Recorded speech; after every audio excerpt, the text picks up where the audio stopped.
So what's up guys, it's Pranav from Hightech. So guys, in this video we will be talking about the Redmi Note 12 Pro Plus specification, and we will be telling about if you need to buy this phone or not, if this phone is worth it.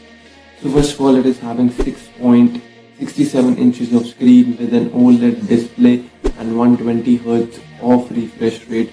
After that, in the phone you are getting the Dimensity 1080 processor, which is a 6nm based processor, and after that in the phone you are getting the MIUI, the latest MIUI by the Xiaomi company, and after that in the phone you are getting 200 megapixel of camera, which is the highlighting feature and the main feature why this phone is getting all the booms and all the things because of this main camera. So it is a 200 megapixel of camera, and it is still having 8 megapixel plus 2 megapixel of camera, which can shoot up to 4K at 30 fps. It doesn't have the support of 60 fps, but anyways 30 fps.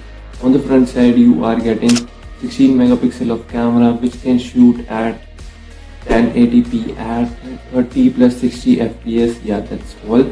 And after that in the phone you are getting 5000 mAh of battery and 120 watt of fast charge. So that's all the specs about this phone. Now coming out to specifications, so in the processing department you can see that they are getting Dimensity 1080, and under the 30,000 price range we are having the Snapdragon 870 till date. So I am talking about the current date. So we are having Snapdragon 870 under that. So it doesn't hold a candle to Snapdragon 870 because the processing power, the GPU and CPU power is really greater of the Snapdragon 870.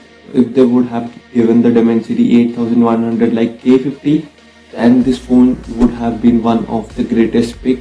But now in processing terms it's not the best phone. So if you are wanting to play a really high optimized games and higher FPS and hardcore use the phone, and which uses the really takes out the juice of the processor, then this phone is not for you.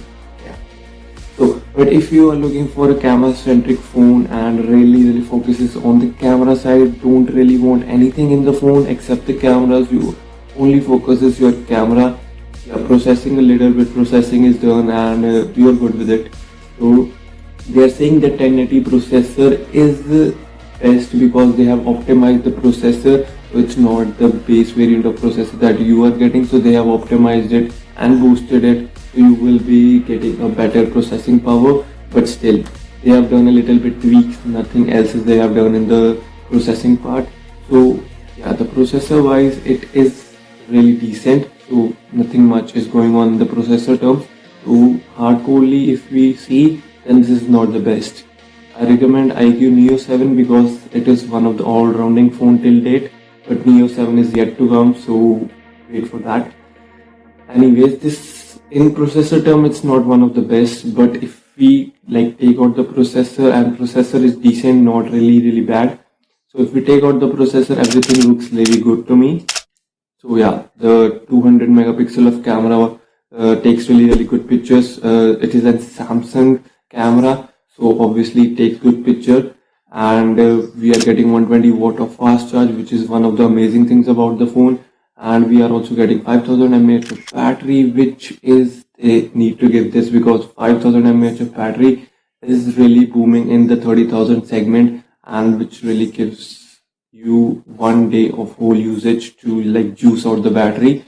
So yeah, and everything looked good to me, and the front camera also looks good to me, except that it is having an OLED display. They would have given AMOLED display, that would have been a really good thing about the phone. So AMOLED display is one of the things that need to be considered because of its colors, and everything looks really good on AMOLED. OLED is not quite on the level of AMOLED, so that's one of the things. So in processor term, in display terms it lacks, but everything else looks good. So if you want the phone for only camera purposes, and you want to do only less processing on your phone, nothing else you're going to do, hardcorely use the phone, if you're not going to do that, then this phone is good for you. Under 30,000 rupees you can pick this phone. And if you're thinking to buy it, go for it if this sets with your usage.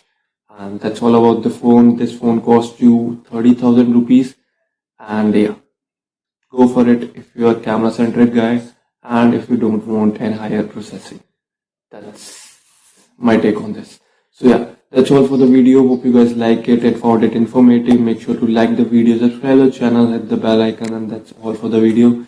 Thanks guys, thanks for watching. It's been Pranav and I'm signing off.